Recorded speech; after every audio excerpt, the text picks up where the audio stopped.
L'astuce du jour. Comprendre pourquoi mon modèle s'imprime avec des facettes alors que je n'en ai pas dans l'aperçu.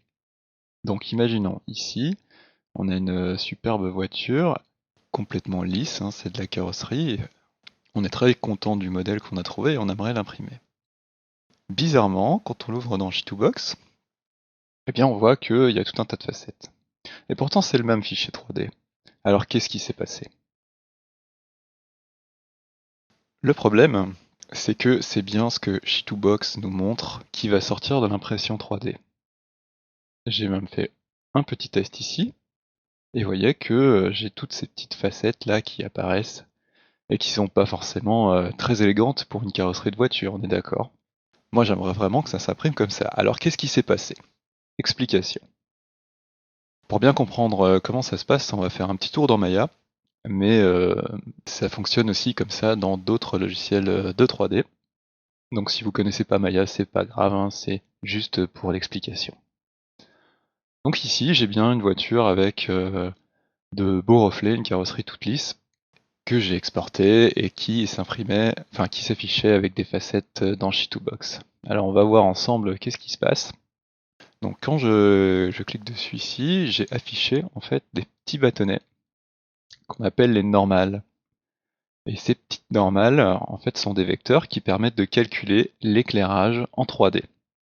Sauf que dans la vraie vie, bah, il n'y a pas de calcul d'éclairage, c'est la lumière qui vient directement frapper notre modèle. Donc, cette astuce-là ne fonctionne pas sur un modèle imprimé. Alors, je vais vous montrer la petite astuce pour visualiser directement ce qui va s'imprimer. Donc ici, mes normales étaient verrouillées, je les déverrouille, ça c'est un détail, et puis il faut ici passer en Harden Edge.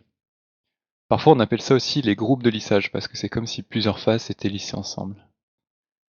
Et quand je passe dans ce mode d'affichage, on voit que chaque face est indépendante.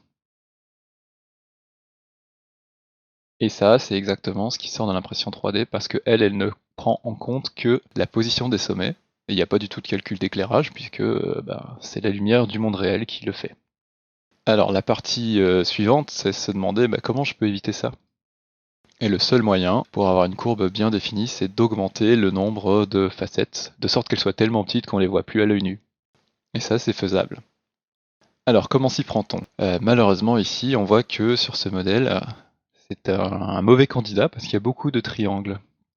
Et ça, par malchance, on va pas pouvoir faire grand-chose avec. L'idéal, c'est d'avoir un modèle qui est entièrement constitué de quadrilatères. Et avec cette astuce, si je repasse dans le mode où on voit chaque petite face,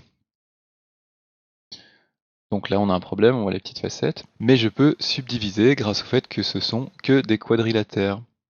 On va faire un smooth, et donc il va diviser chacune des faces en 4 faces. Ou plus, ici on peut augmenter. Pareil, je vous montre dans Maya, mais dans les autres programmes, cette option existe aussi. Et là on obtient un modèle avec des faces tellement petites qui semblent être tout lisses. Donc ça, si je l'exporte maintenant vers J2Box, on va voir ce que ça donne.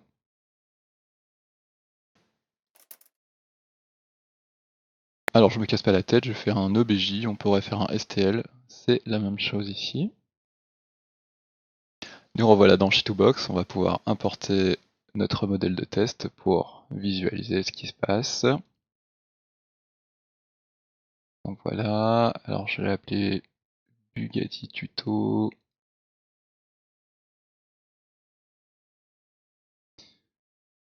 Alors c'est un petit peu grand, on va le réduire. Voici. Et là on voit que on a bien un aperçu tout lisse. Je vais le monter un petit peu. Et voilà, pour le principe. Et si je regarde de très très près, eh bien j'ai quand même des petites faces, mais elles seront tellement petites que quand je vais imprimer, ce sera quasi parfait. En réalité, on verra plus les couches de la machine que les facettes. Et il suffira de poncer pour avoir un résultat super propre, nickel. Voilà pour l'astuce, donc j'espère que vous comprendrez mieux à présent pourquoi il y a des différences entre ce qui s'affiche dans un programme qui est destiné à afficher de la 3D et ce qui s'affiche dans J2Box qui vous montre exactement ce qui va sortir de la machine.